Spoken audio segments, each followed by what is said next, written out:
സംഗീത തരംഗം 2026 Indian book of റെക്കോർഡിൽ ഇടം നേടാൻ ഒരുങ്ങി യുവകലാകാരൻ മദൻ ഗോകുൽ. 10 മണിക്കൂറിനകം കരോക്കയിൽ 102 ഗാനാലാപനം എന്ന ഉദ്യമത്തിന് ഞായറാഴ്ച തൃശൂർ വേദിയാകും. കോടന്നൂർ ചിറ സ്വദേശിയായ കണിമംഗലത്ത് വീട്ടിൽ മദൻ ഗോകുലാണ് സംഗീത തരംഗമാകാൻ ഒരുങ്ങുന്നത്. മലയാളം, തമിഴ്, ഹിന്ദി എന്നീ ഭാഷകളിലായി 102 ഗാനങ്ങളാണ് മദൻ ഗോകുൽ കരോക്കയിൽ ആലപിക്കുക. ഇന്ത്യൻ ബുക്ക് ഓഫ് റെക്കോർഡ്സിൽ ഇടം നേടുകയാണ് ലക്ഷ്യം. കഴിഞ്ഞ 7 മാസമായുള്ള പരിശീലനത്തിന് ഞായറാഴ്ച സമാപ്തി കുറിക്കും. ശാസ്ത്രീയമായ സംഗീതം അഭ്യസിക്കാത്ത കലാകാരൻ കൂടിയാണ് മദൻ ഗോകുൽ. കേട്ട ഗാനങ്ങൾ പലതവണയായി ആവർത്തിച്ചു പാടുന്നത് മാത്രമായിരുന്നു ഇതുവരെയുള്ള പരിശീലന മുറയെന്ന് മദൻ ഗോകുൽ പറയുന്നു. അപ്പോൾ ഞാനൊരു പ്രോഗ്രാം ചെയ്യുന്നുണ്ട്.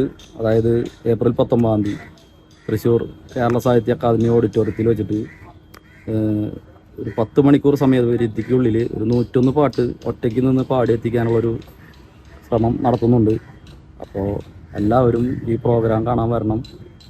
നല്ല രീതിയിൽ തന്നെ എന്നെ പ്രോത്സാഹിപ്പിക്കണം. അപ്പോൾ ഹിന്ദി, തമിഴ്, മലയാളം എന്നീ 3 ഭാഷകളിലുള്ള പാട്ടുകളും ഇതിൽ ഉൾപ്പെടുത്തിയിട്ടുണ്ട്. മെലഡി സോങ്സ് ഉണ്ട്, മിഡ് ഫാസ്റ്റ് സോങ്സ് ഉണ്ട്, കുറച്ച് ഫാസ്റ്റ് സോങ്സുകളും ഉണ്ട്. അപ്പോൾ നല്ല രീതിയിൽ ഒരു ഗാനമേള സെറ്റ് ചെയ്യുന്ന പോലെ തന്നെയാണ് പാട്ടുകളൊക്കെ സെറ്റ് ചെയ്തിട്ടുള്ളത്. എങ്കിലും ഈ 101 പാട്ട് ഒറ്റയ്ക്ക് നിന്ന് പാടുന്നതുകൊണ്ട് സ്റ്റാർട്ടിങ്ങിലോട്ട് നമ്മൾ മെലഡിയിൽ പോയി, പിന്നെ അങ്ങനെ അവസാനം കുറച്ച് ഫാസ്റ്റ് സോങ്സ് ഒക്കെ ആയിട്ട് അങ്ങനെ ചെയ്യാനുള്ള ഒരു ഉദ്ദേശമാണ്. ഇതിപ്പോൾ എന്തായാലും നമ്മൾ ഇപ്പോൾ 101 പാട്ട് പാടുകയാണ്. അപ്പോൾ ഒരു റെക്കോർഡിനുള്ള കാര്യങ്ങളൊക്കെ നമ്മൾ ചെയ്തു വെക്കുന്നുണ്ട്. അപ്പോൾ പ്രോഗ്രാം ഫുള്ളായിട്ട് നമ്മൾ ക്യാമറയിൽ ടൈമും ഡേറ്റും വെച്ച് റെക്കോർഡ് ചെയ്യുന്നുണ്ട്. അപ്പോൾ റെക്കോർഡിന് പോണ വീഡിയോസൊക്കെ അങ്ങനെയാണ് പോകേണ്ടത്. എഡിറ്റിങ്ങും പാടില്ല, അതുപോലെ മിക്സിങ്ങോ കാര്യങ്ങളൊന്നും പാടില്ല. അപ്പോൾ ടൈമും ഡേറ്റിട്ട് നമ്മൾ സ്റ്റാർട്ടിങ് മുതൽ അവസാനം വരെ ഫുള്ളായിട്ട് റണ്ണിങ്ങിൽ നിർത്തി റെക്കോർഡ് ചെയ്യണം. അപ്പോൾ ആ ഒരു പ്രോസസ്സൊക്കെ നമ്മൾ ചെയ്തു വെക്കുന്നുണ്ട്. ഇതിൻ്റെ കാര്യങ്ങൾ കുറച്ചധികം ഉണ്ട്. അപ്പോൾ എന്തായാലും റെക്കോർഡിങ് നമ്മൾ നാളത്തെ പരിപാടിയിൽ ചെയ്തു വെക്കുന്നുണ്ട്. ബാക്കിയുള്ള കാര്യങ്ങൾ അതിനുശേഷം നമ്മൾ റെക്കോർഡ്സിൻ്റെ കാര്യങ്ങൾ നോക്കിയിട്ട് അത് ചെയ്യുന്നതായിരിക്കും. ഏറെ തയ്യാറെടുപ്പുകൾക്കൊടുവിൽ ഞായറാഴ്ച രാവിലെ 9 മണിക്ക് മദൻ ഗോകുൽ പുതിയ അംഗീകാര നേട്ടത്തിനായി തുടക്കം കുറിക്കും. കേരള സാഹിത്യ അക്കാദമിയിലെ MT ഓഡിറ്റോറിയത്തിലാണ് സംഗീത തരംഗം 2026 എന്ന പേരിലുള്ള ഗാനാലാപന യജ്ഞം നടക്കുക.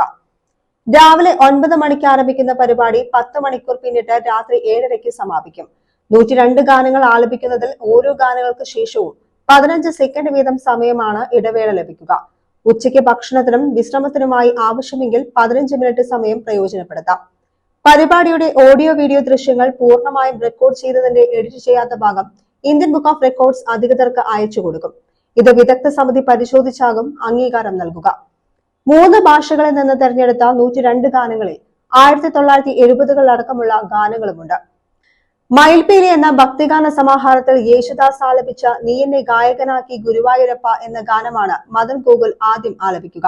തുടർന്ന് സത്യനായക, മുക്തിദായക, അല്ലിയാമ്പൽ തുടങ്ങിയ ഗാനങ്ങളും. തമിഴ് സിനിമ അണ്ണാമലയിലെ വന്ദേണ്ട പാൽക്കാര എന്ന ഗാനം 100ാം ഗാനമായി ആലപിക്കും.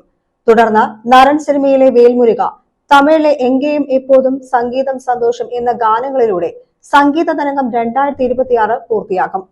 ഭാര്യയായ രാജേശ്വരിക്കൊപ്പം മക്കളായ അഭിഷേകും ആരാധ്യയും നൽകുന്ന പ്രോത്സാഹനമാണ് വലിയ കൈമുതൽ. മകൻ അഭിഷേക് ചേർപ്പ് CNN സ്കൂളിൽ 10ാം ക്ലാസ് വിദ്യാർത്ഥിയും മകൾ ആരാധ്യ 5ാം ക്ലാസ് വിദ്യാർത്ഥിനിയുമാണ്. 20 അംഗ കമ്മിറ്റിയാണ് സംഗീത തരംഗം 2026 ഇന്ത്യൻ ബുക്ക് ഓഫ് റെക്കോർഡ്സിൽ ഇടം നേടാൻ ഒരുങ്ങുന്ന മദൻ ഗോകുലിനായി പ്രവർത്തിക്കുന്നത്. കരോക്കയിൽ 2 ദിവസമെടുത്ത 140 ഗാനങ്ങൾ ആലപിക്കപ്പെട്ടതാണ് നിലവിലുള്ള റെക്കോർഡ്. ഇത് മറികടന്ന് 10 മണിക്കൂറിനുള്ളിൽ 102 ഗാനങ്ങൾ ആലപിച്ച് ബഹുമതി നേടുകയാണ് മദൻ ഗോകുൽ എന്ന യുവ കലാകാരന്റെ ലക്ഷ്യം. തൂമഞ്ഞിൻ നെഞ്ചിലൊതുങ്ങി മുന്നാഴി കനവ് തേനോലും സാന്ത്വനമായി ആലോലം കാറ്റ് നീരാടുവാൻ നിളയിൽ നീരാടുവാൻ നിളയിൽ നീരാടുവാൻ നീ എന്തേ വൈകി വന്നു പൂന്തിങ്കളേ